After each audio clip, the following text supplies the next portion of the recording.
makikita sa Juan 3:16.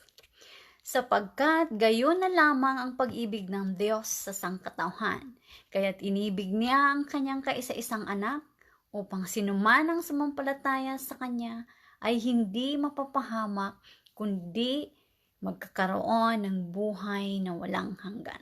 Salamat sa salita ng Panginoon. Napakabuti ng Diyos, mga kapatid, dahil inibig niya ang buong sangkatauhan kahit sa kabila ng ating mga pagkakasala at hindi pagsunod sa kanyang mga utos at sa kanyang salita. Hindi pa rin niya tayo iniiwan at pinapabayaan.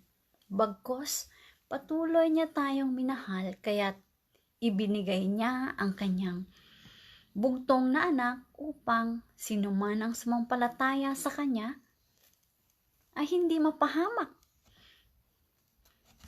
Yun, mga kapatid, napakabuti ng Diyos sa atin.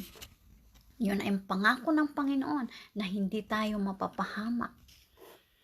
Kaya, ngunit, ang hindi sumampalataya at patuloy na gumagawa ng masama at umiibig pa rin sa dilim ay hindi makalapit sa ilaw, which is yung kabutihan, at hahatulan ng parusa. Yun po, mga kapatid, no? And, ngunit, ang namumuhay ayon sa katotohanan ay makalapit sa ilaw at maihayag niya ang kanyang pagsunod sa ating Panginoon.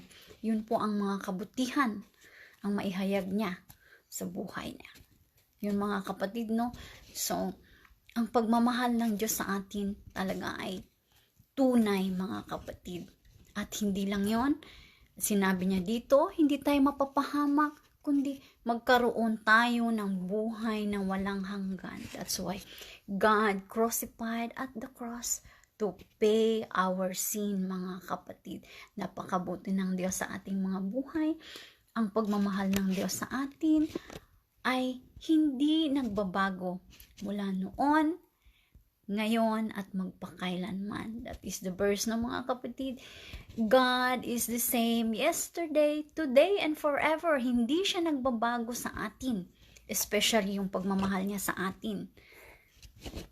At hindi lang yon, mga kapatid. Ang Diyos ang unang umibig sa atin.